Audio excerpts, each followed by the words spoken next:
Let's be accepting of some of this because they have a learning curve and we can't bully them into submission. We can't make them our wives and they're our husbands, because a lot of women are looking for a wife and not a husband. Maybe not physically, right? But mentally, spiritually, emotionally, they won't show up that way. My husband, Coach Nazir, has never showed up as Coach Fatimah, ever, not once. Warning, viewer discretion is advised. The content, views, and educational material you are about to experience could challenge your belief, trigger strong emotions, and frankly, piss you off. This isn't for everyone.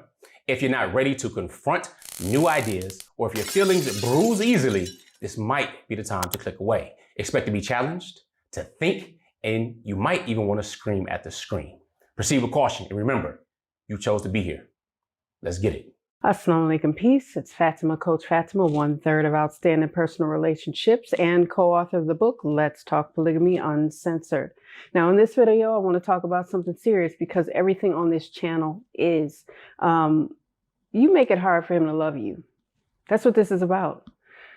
One of the issues that arises oftentimes in polygyny is that we talk about love a lot.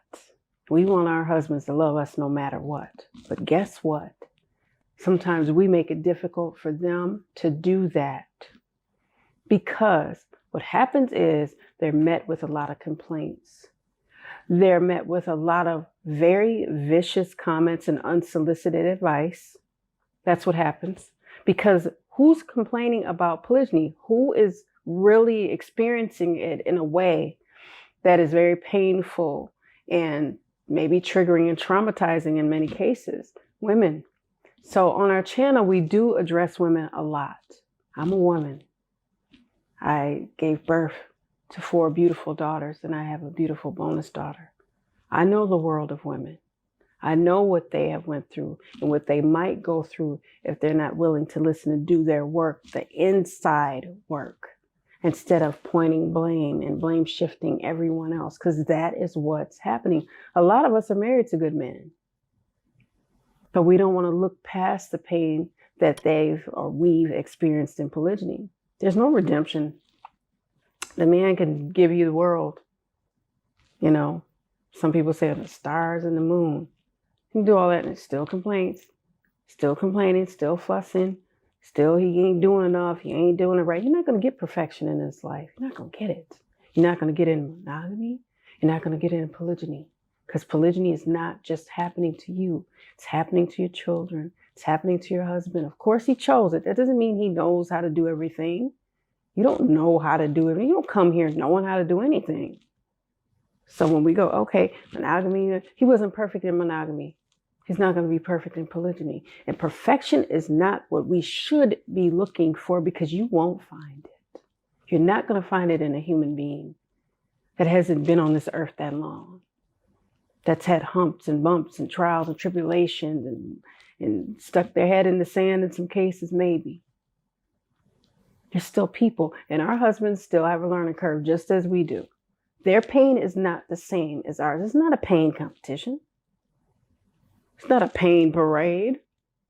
So we shouldn't want to just sit in it. I wasn't always where I am now. I know what it feels like being married to the man I'm married to experience the pain that I've experienced, but I didn't blame polygyny for it because polygyny could not hurt me.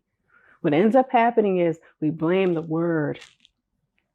We blame the term. We blame the lifestyle, when really it's the people that are in it that can make it difficult. So I'll give you an example. If your husband comes home and he's met with a bunch of complaints, he probably won't want to be up under you. In no way, shape, or form. You can take that for what it's worth.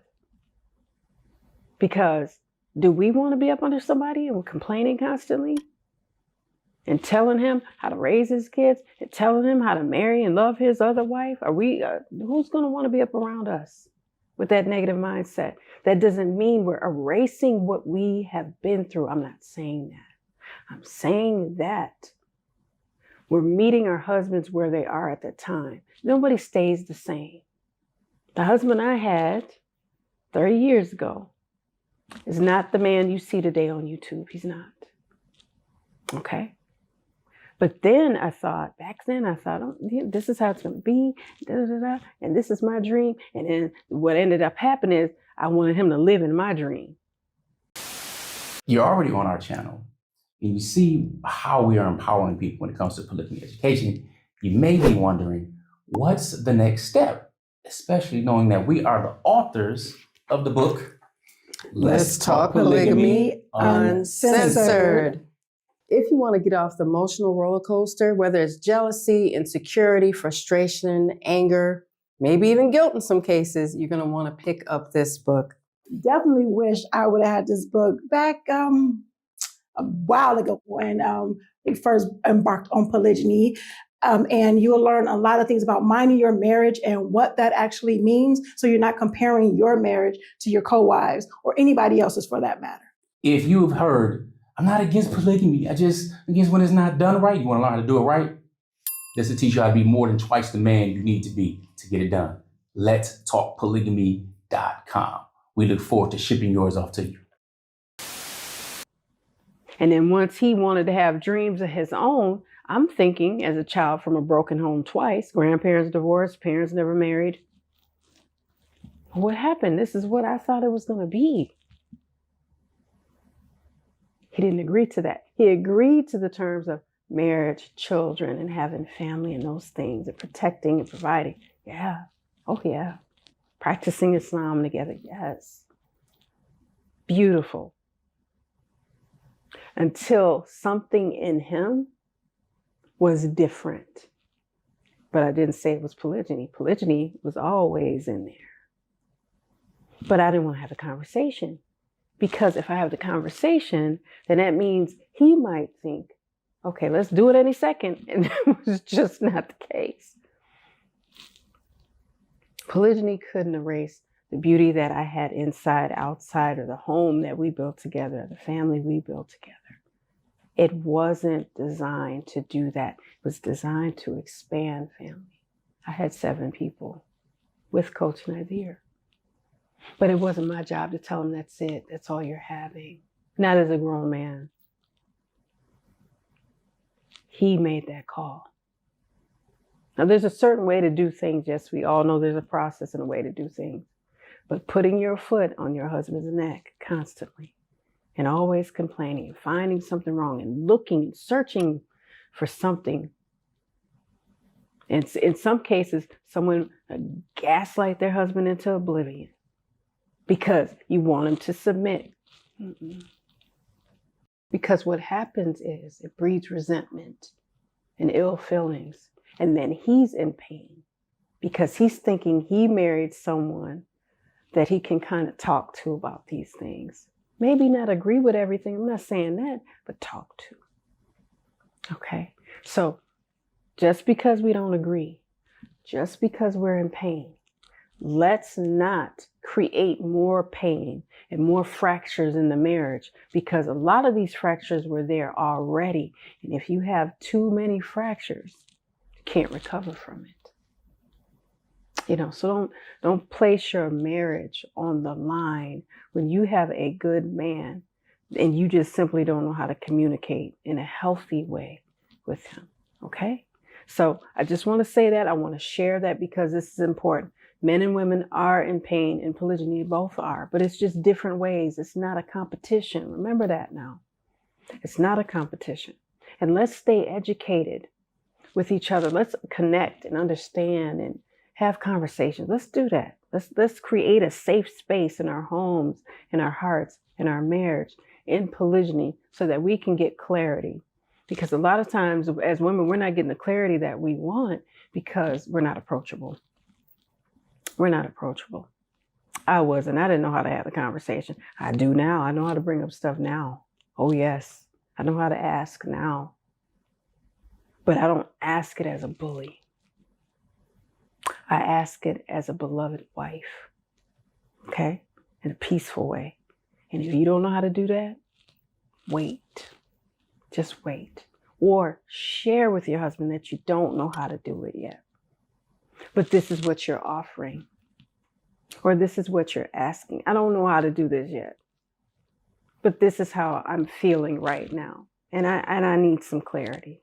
A man can do something with that. A good man absolutely can do something with that. And he might say, I don't know yet. I haven't figured it out yet. And let's be accepting of some of this because they have a learning curve and we can't bully them into submission. We can't make them our wives and they're our husbands because a lot of women are looking for a wife and not a husband. Maybe not physically, right? But mentally, spiritually, emotionally, they won't show up that way. My husband, Coach Nazir, has never showed up as Coach Fatimah, ever, not once. Right? He's talked to me, he's hugged me, he's loved me for more than 30 years, protected me, all those things, but he's never once showed up as Coach Fatimah. Never. So, with that, I hope you guys got some gems from this video. Make sure you comment, like, subscribe, and share it. Hit the notification bell because you are going to want to know when we are uploading new videos and new content. I'm Coach Fatimah. I'm going to leave you guys with some GLC. Make sure you're growing intentionally, loving fearlessly, and connecting on a higher level every single day. I'll see you guys in the next one. Assalamu alaikum. Peace.